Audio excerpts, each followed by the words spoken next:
Take 3. How y'all doing? It's Friday.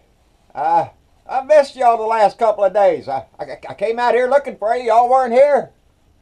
Oh, that's a load of crock. I've been pretty sick for the last couple of days, under the weather, and had a hard time getting out of the bed for a few days. So, but I think I'm over the hump and starting to get a little bit better now. I think it has a combination of something and some of the medicine they gave me or something. I don't know, but for a couple of days there, that old saying, you'd almost have to die to feel better. That's all right. I get over shit pretty quick, and but I'm behind on my news because I wasn't in the mood to watch. I basically just laid in the bed a lot and groaned and moaned a lot. Let Mama take care of me, which she did a fine job of, I want you to know. But there is things going on that did make me raise my eyes every once in a while when I heard it on the news. One of them being this deal that with whitefish. Now I know I'm behind the curve here a few days, but a $300 million contract to a company in Montana that has 2 employees to fix the power grid in Puerto Rico. Happens to be the same town that the Secretary of Interior comes from. Little town. Nothing to it though, I'm sure. But that's in the news. As well it should be, because that points to who we're dealing with. Because everybody in the Trump administration, as far as I can see, is in this for the money. They're not in it for anything else but to put more money in their pockets. They're not out for the betterment of this country, for the betterment of the common people out here, the working man, or anybody else. Unless you're up there at that top echelon, baby, just get in line with the rest of the folks, because that's who they're worried about up there at the top, not us. Anyway, I noticed that is pretty evident in that little thing they passed in the middle of the night the other night about you can't sue financial institutions anymore for screwing you over. Comes to mind that Wells Fargo deal where Wells Fargo went out and stole a lot of people's identity and opened new accounts with them. They were customers of Wells Fargo. They just took that identity, opened up another account, several accounts, and charged that person for the accounts, thieving money from them, stealing it outright. And they just passed a law that says you can't sue them for that. Ain't that some shit? It amazes me the amount of crime, white collar crime that goes on that they get nothing for. There's no punishment for it. It's just like, oh, you shouldn't have done that. Now go on and go do something else. It's pitiful. A man with a briefcase can steal a whole lot more money than a man with a gun any day of the week. All he has to do is walk in with paperwork and walk out with the money. Like I said, people, I'm way behind on my news. I'm going to try to catch up. I'm starting to feel better, so I'll have a better show tomorrow maybe.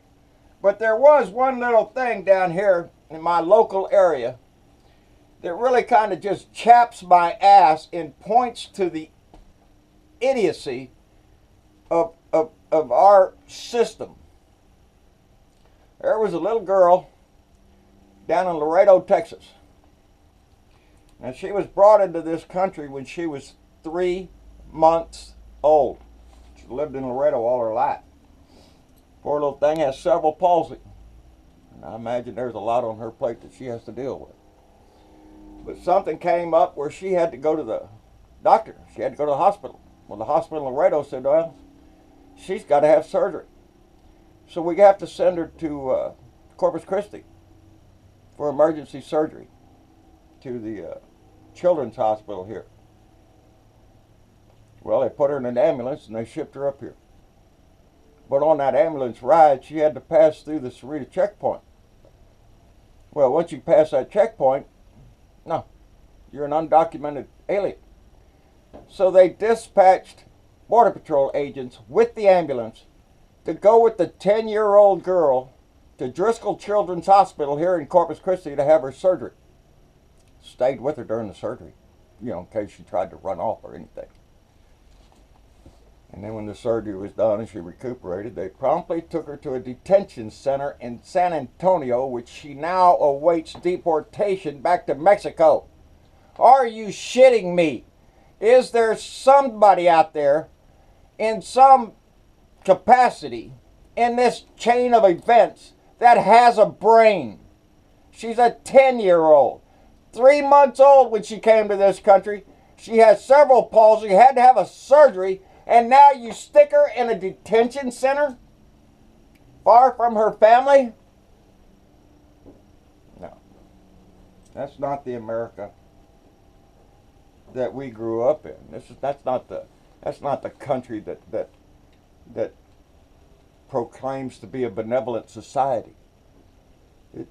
That's distasteful in my mouth to have to say that. A 10-year-old. That's pitiful. That's sad. That's sad. I can't get past saying that. It's sad. It's stupid. It's moronic to have that happen to that girl. And now she's in a detention center. What good is that? What tell me what social cause that forward, that betters or anything. I get frustrated. People, I write better than I talk. I've told y'all before. Because I get frustrated with idiot stories like that. They kept guards with her until she hit San Antonio. A 10-year-old.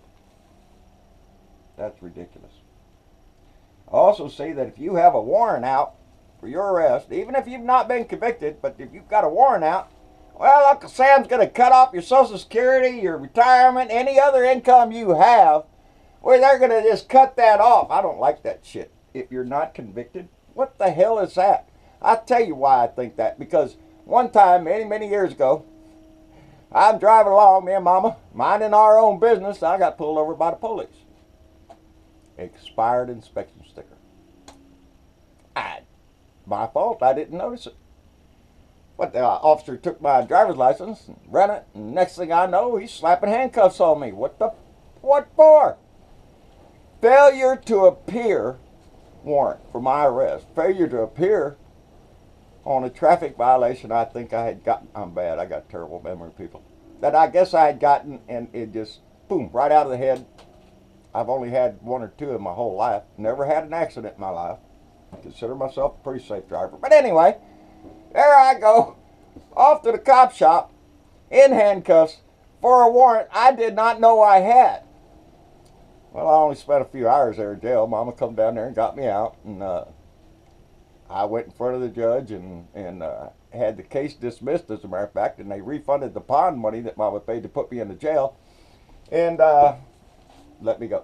So I ended up getting my money back on that deal, but I was lucky.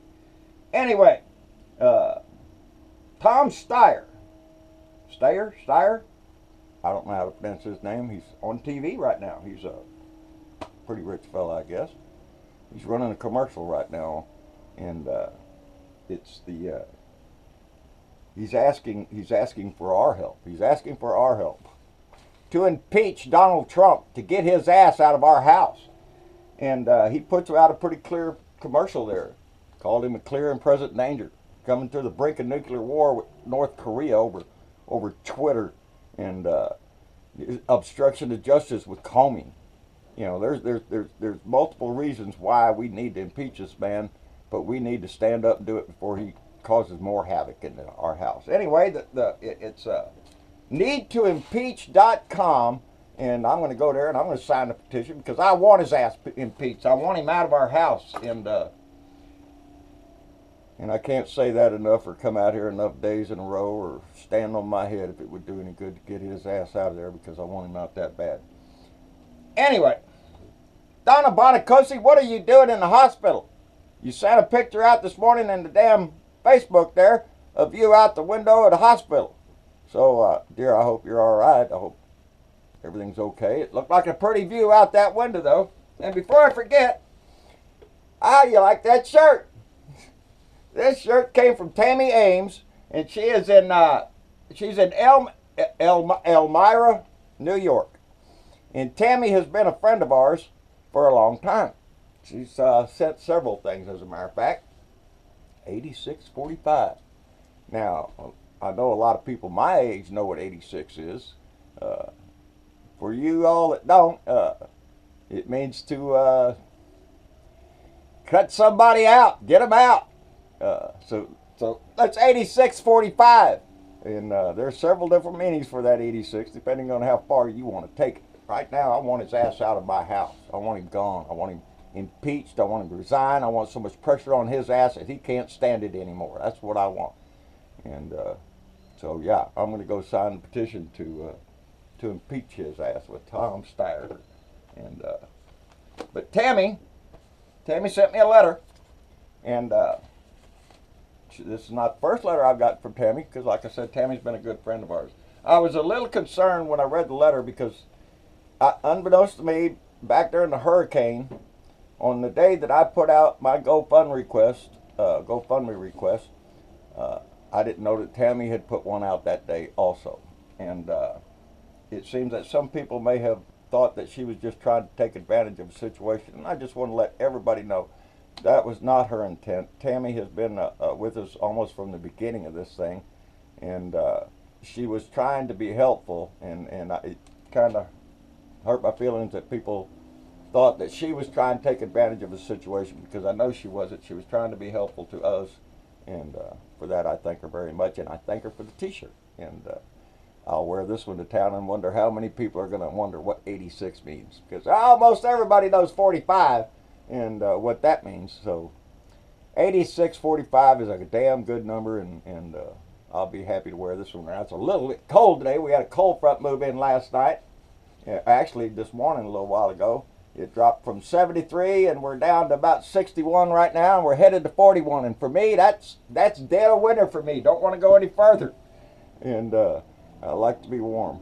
And so I hope it won't stay here long. It'll turn around back up. In a few more days, we'll be up near 90 degrees down here. And that's the way our winters go. Anyway, I'm rambling on. I'm going to try to get into the news and dig around and see what's going on and try to catch back up. I'm sorry I missed the 2 days. And because it just seems you get out of you were on a roll, and then all of a sudden, boom, you're back out to go and wonder what's happening. So I have to go find out what's happening, so I come back to tell y'all what's going on. And I enjoy it. I missed y'all for 2 days. I really do enjoy this, and I enjoy talking to y'all. So what can I say? I'm behind the curve. John Bernaville, Blue Dot in Texas, and y'all look me up. I'm around somewhere. I'll get my head back together. I'm still a little dazed. This medicine they gave me, I don't really like it. Tends to help a little bit, but I don't like the way it makes my head feel. So anyway, we'll see y'all tomorrow. I'll be back in the game. Later.